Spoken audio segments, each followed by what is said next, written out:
On March 8, 2014, Malaysia Airlines Flight MH370 with 239 passengers and crew took off from Kuala Lumpur International Airport heading to Beijing.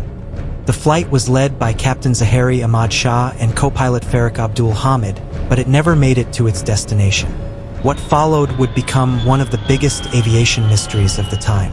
Despite years of searching using advanced technology and endless speculation, MH370 disappeared without a trace. There's still no trace of Malaysia Airlines Flight MH370. It's the greatest aviation mystery of all time. Flight MH370 left Kuala Lumpur at 12:41 a.m., expecting to land in Beijing at 6:30 a.m.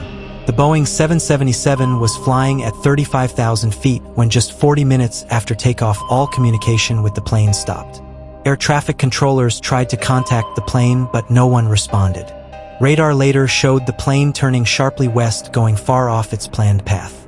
At 1:21 a.m., MH370's transponder, which helps it communicate with civilian radar, was switched off.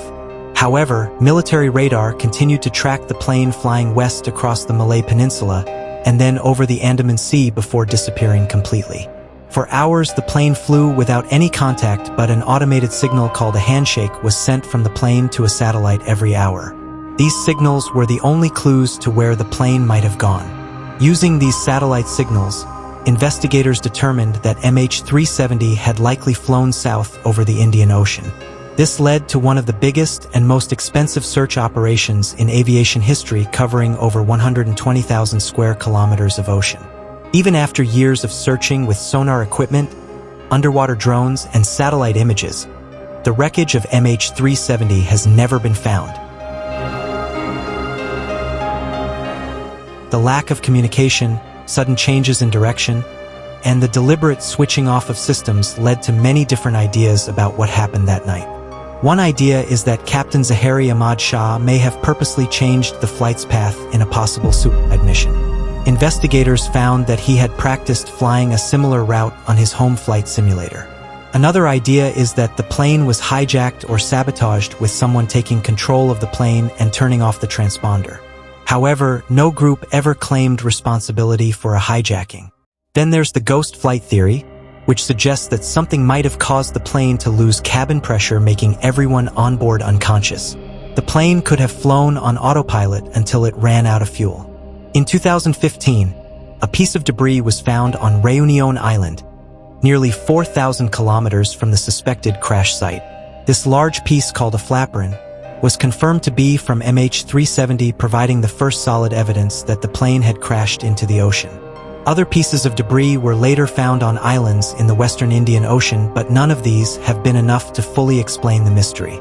In 2018, a new search led by the U.S. company Ocean Infinity used advanced underwater drones to cover an additional 112,000 square kilometers of ocean. But this search also failed to find anything. The disappearance of MH370 led to important changes in aviation safety rules. Airlines now use better tracking systems to make sure no plane can disappear from radar as MH370 did. Black box technology has also been improved, with longer battery life and floating beacons that make it easier to recover in case of a crash. For the families of the 239 passengers and crew, the mystery is a source of deep pain. Even after all these years, they are still searching for answers. The disappearance of MH370 has captured the attention of people all over the world, not only because of the tragic loss of life, but because it shows the limits of even our most modern technology. Will we ever find MH370, or will it remain one of the greatest unsolved mysteries of the 21st century?